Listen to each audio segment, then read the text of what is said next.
disais que je suis le plus jeune parmi les évêques, au point de vue ordination.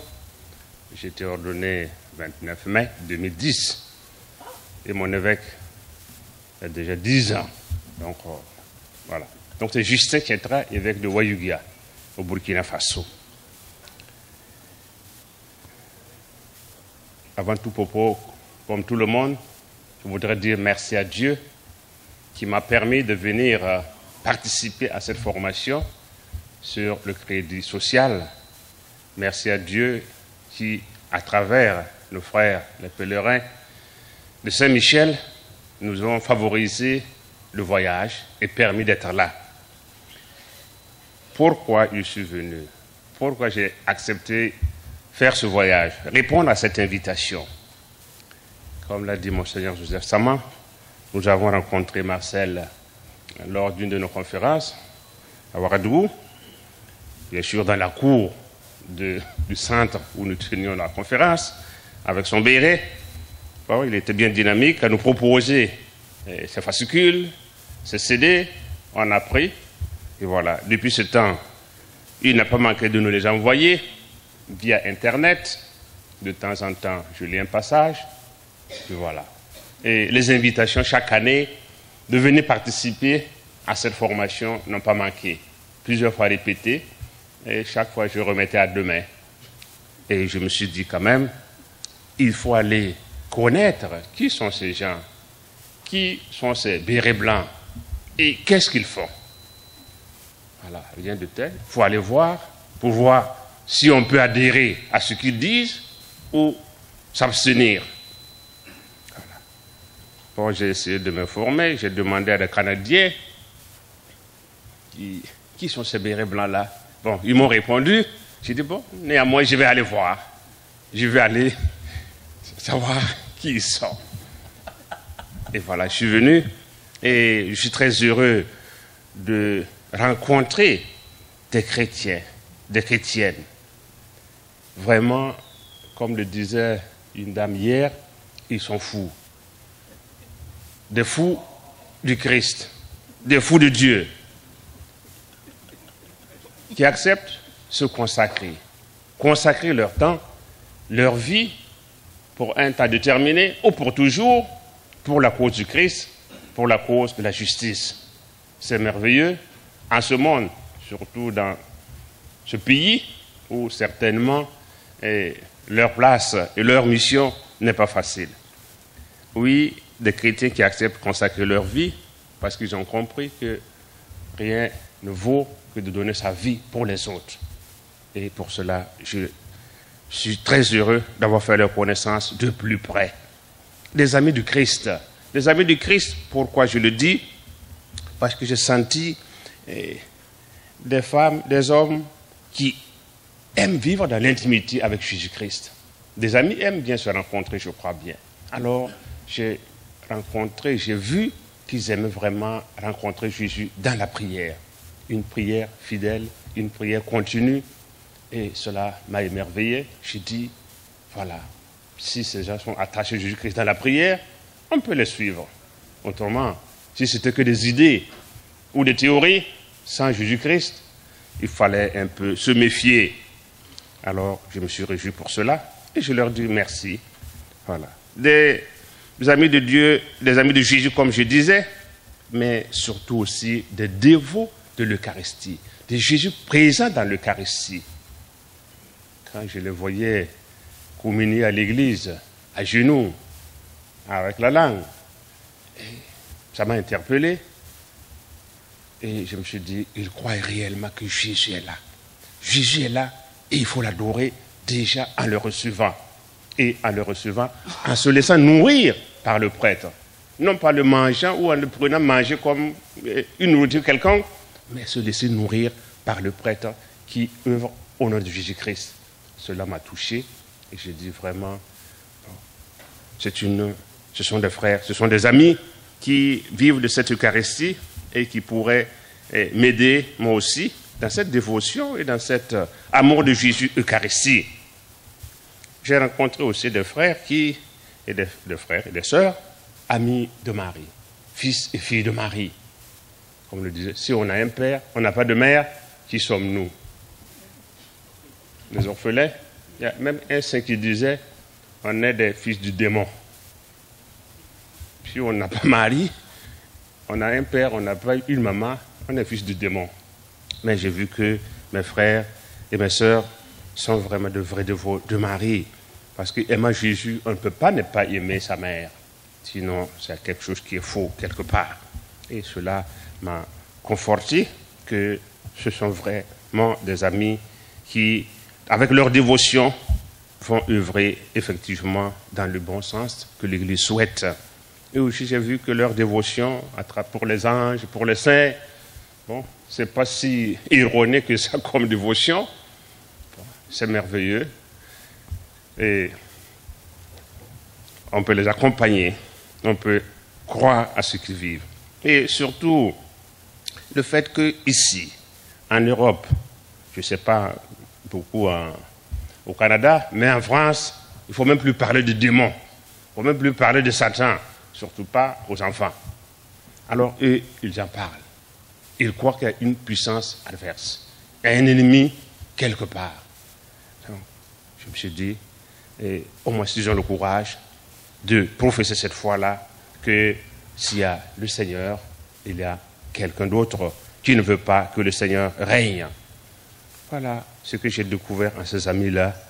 Et je pense que je ne me suis pas trompé de venir les voir à l'œuvre, de venir les voir vivre. Et cela m'a enchanté. Et j'ai découvert alors que ces amis sont animés vraiment de l'esprit de Pentecôte.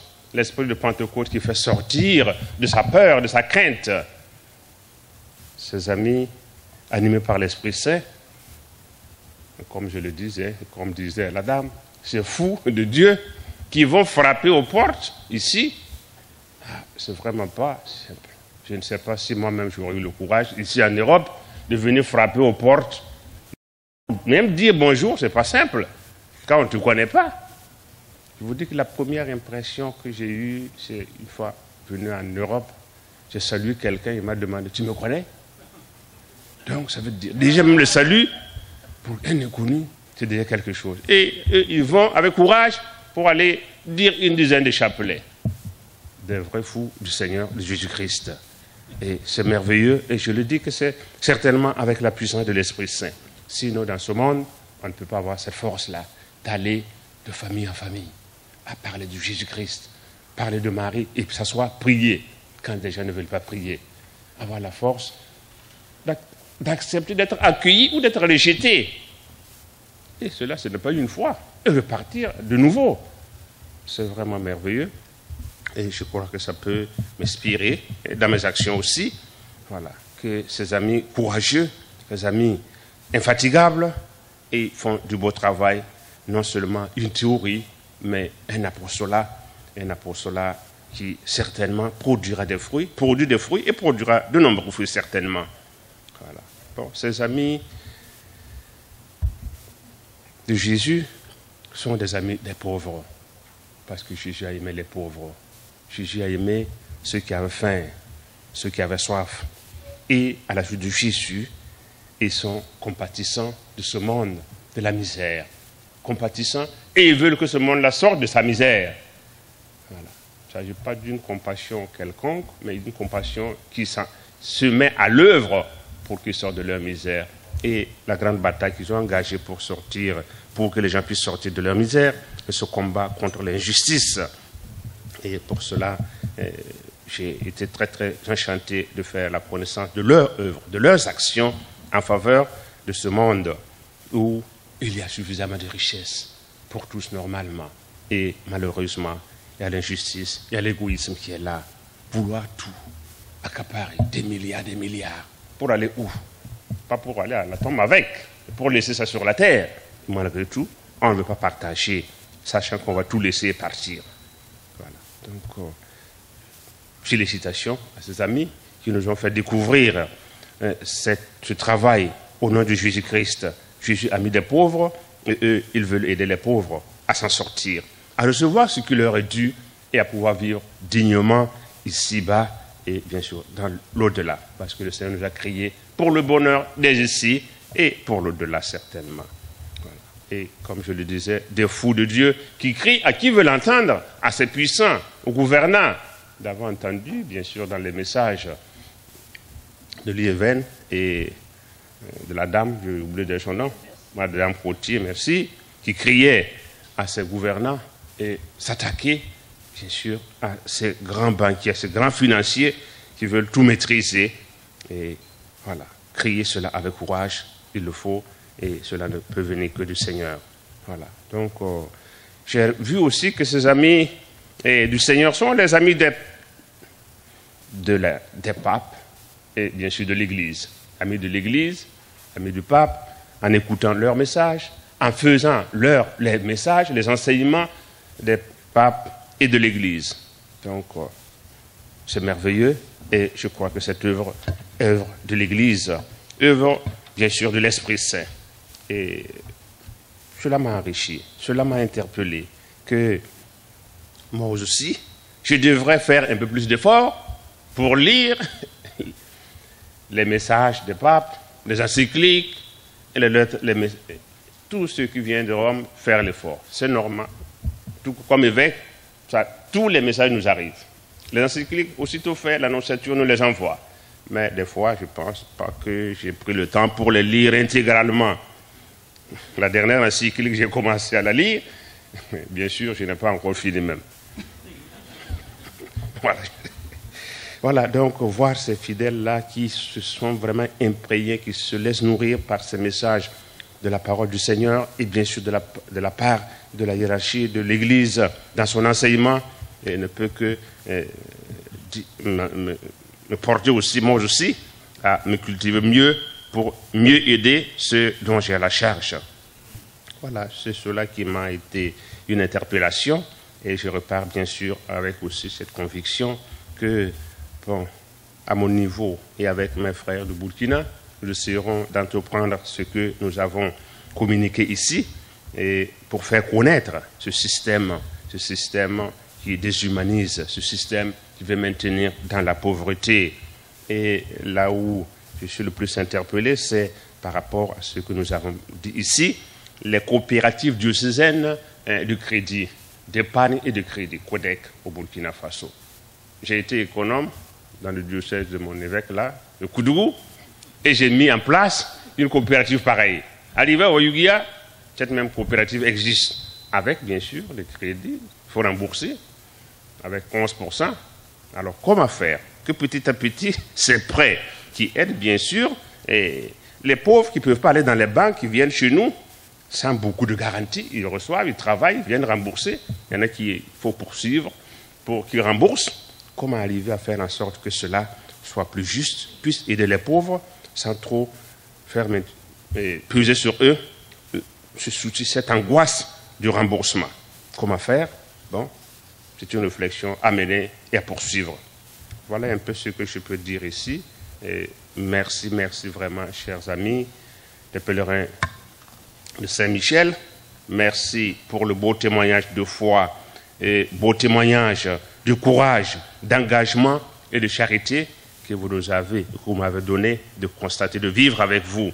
Que Dieu vous fortifie afin que vous soyez toujours sans crainte, toujours prêts pour le combat, toujours forts, car la victoire est au bout.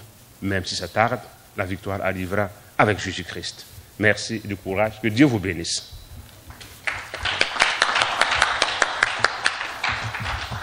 Ave Maria, debout pour le combat. Merci. Mon Seigneur. Merci. Témoignage.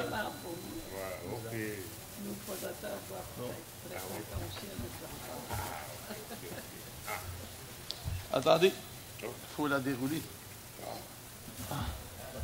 J'ai pas eu le temps de dérouler celle à Monseigneur Joseph, mais... Je vous en donne une qui est... Ah bon, d'accord. Merci. Merci grandement, Excellence. Merci bien et de courage. Et on vous garde quand même encore une semaine ou deux ou trois, hein, avec nous.